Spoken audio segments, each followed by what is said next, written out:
Hi, action recap here. Today, I'm going to explain an American fantasy adventure comedy film called Gulliver's Travels. Spoilers ahead. A middle-aged man named Lemuel Gulliver wakes up in his messy New York apartment and goes on with his morning routine. He talks to his superhero toys on a shelf and dances in the shower, showing us his goofy side. Gulliver works in the mailroom of a New York newspaper company. That day, he meets a new employee named Dan and befriends him. Gulliver is Dan's boss in the mailing department. As the two deliver their mail for the day, they come across Gulliver's longtime crush and a journalist named Darcy Silverman. He has been in love with her for years but has never confessed. Later that day, Dan brings out a notice that says he has been promoted to head of the mail department on his first day. Gulliver has been working in the facility for 10 years, but no one there respects him. Dan claims that Gulliver is scared to talk and will never progress in life other than his mailroom job. A distressed Gulliver is walking out of the office and notices Darcy working late. He gathers up courage and goes to her cabin to ask her out. However, his nerves get the best of him, so instead, he picks up a random paper from her desk and heads out. Darcy asks him if he wants to apply for a travel writing assignment. A nervous Gulliver agrees and has to submit a travel blog the following day. At home, he copies and pastes several articles from the internet for the blog. The following day at work, he submits it to Darcy, who is impressed by his writing skills and provides him with a new task. She wants him to travel to the Bermuda Triangle and write an article about the legends of ships mysteriously disappearing there. To impress her, Gulliver agrees. Darcy arranges a contact and a boat for him. Gulliver flies to Bermuda the very next day, where he is picked up by a man. He takes Gulliver to a rented boat and shows him how to use it. The journey is pretty simple as the boat is automated. Gulliver finally sails for the Bermuda Triangle alone in the boat. For the first few hours, he enjoys himself by reading How to Build a Robot magazines and drinking several cans of Coke. He soon falls asleep. Sometime later, he wakes up to a massive wave in front of him. A sea storm hits, and he quickly puts a life jacket on. The boat shakes vigorously in the water. Gulliver turns around to see an enormous sea tornado coming his way. Gulliver, with his boat, is sucked on top of the tornado, then right into its eyes. The screen goes black. When Gulliver opens his eyes, he cannot move his body. He looks down and is surprised when he sees some tiny men standing on top of his chest. Their leader introduces himself as the Commander Edwardian of the Lilliput. The camera zooms out, showing us a crowd of tiny people standing around Gulliver. He is pinned to the ground with tiny ropes and wood. Commander Edward calls Gulliver a beast. A confused Gulliver yells in fear and breaks free from the ropes easily. Thinking that this is a dream, he tries closing his eyes. Edward orders his soldiers to bring the beast down. The soldiers attach their hooks to Gulliver's pants and make him fall unconscious. When he wakes up, Gulliver finds himself tied to a cart and being pulled into the kingdom of Lilliput. The tiny civilians come out of their houses to get a look at the beast. He is pulled into the royal palace and presented to the king of Lilliput, King Theodore. The king's daughter, Princess Mary, pities Gulliver and asks Edward if the restraints are necessary.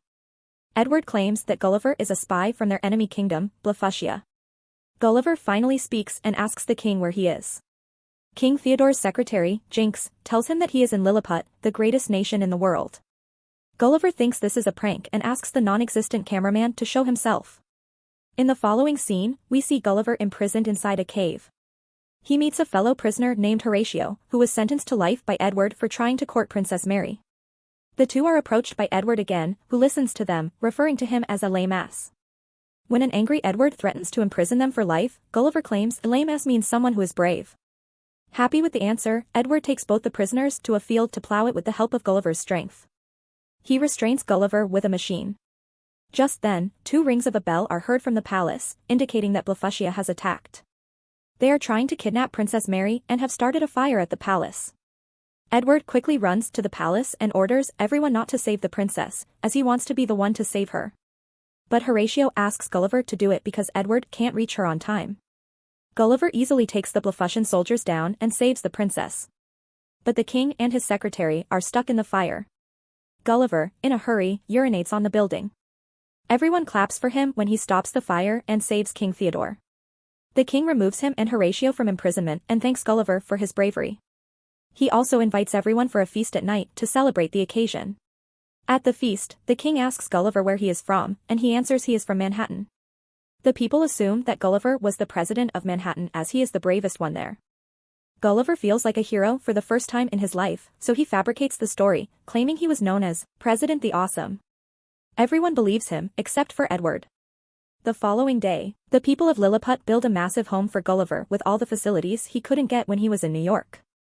The king sends a search party to look for his washed-up boat at Gulliver's request. Gulliver also makes them build a theater to fit everyone in the kingdom. Then, he shows them a drama of the sinking Titanic, claiming it to be the story of his life. Everyone is amazed by the tragic life that he has had. Later, Horatio asks Gulliver to help him impress Princess Mary, and Gulliver agrees. The two go to the palace, and Horatio approaches the princess. A hidden Gulliver recites the lyrics of the song and kiss, making Horatio repeat it. By the end of it, the princess starts to fall for Horatio.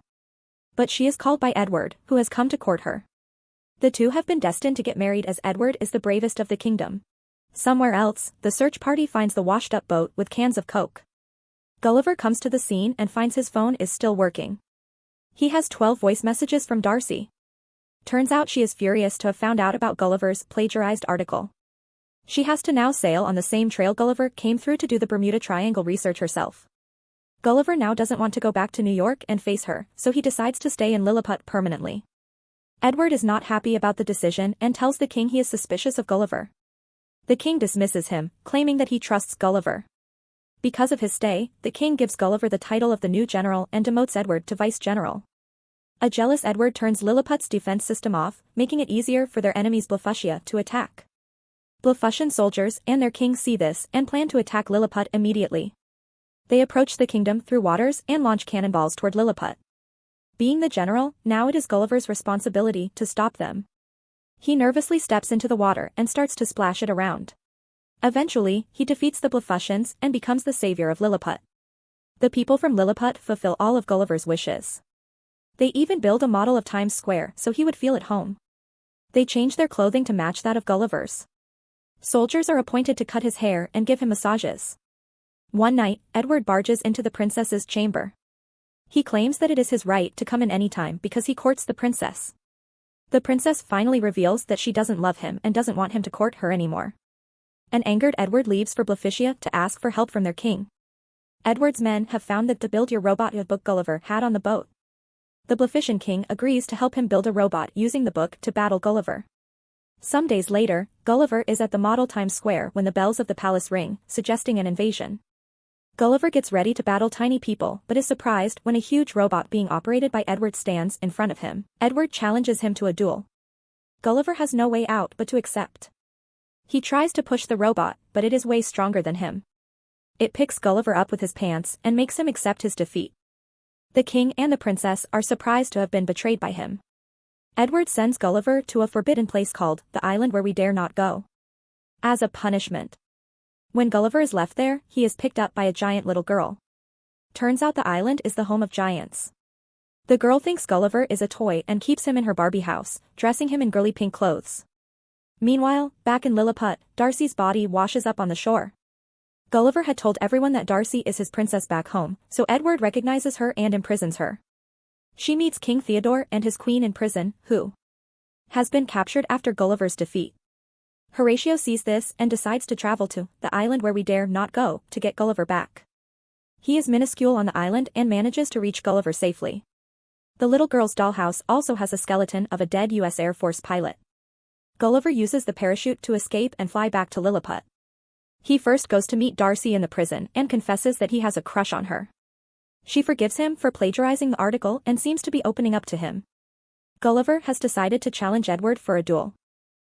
The following day, the two stand before each other ready to battle. Gulliver wants Edward to give the kingdom back to King Theodore if he wins. But if he loses, Edward will destroy the kingdom altogether. The two fight and Edward overpowers him within seconds. Horatio runs to help him and manages to get inside the robot. He defeats Edward from inside. After that, Gulliver easily manages to defeat it, and the crowd erupts in cheers, even Darcy celebrates the win. Because of Horatio's bravery, he is provided permission to court Princess Mary. But just then, Edward, who has reached the point of insanity, takes the princess hostage, but the princess, finally having enough of Edward, beats the traitor up in frustration. Darcy then kisses Gulliver for the first time. The Blefuscian king and Theodore are about to initiate the war again, but Gulliver stops them. He successfully helps to make peace between the rival island nations by reciting Edwin Starr's War, and finally, he, along with Darcy, returns to New York City. Cut to a few weeks later, Gulliver has left the mailroom job and is a travel writer now. He and Darcy are in a happy relationship. Gulliver has just completed a travel assignment, and the movie ends as the two walks out of Darcy's office while holding hands.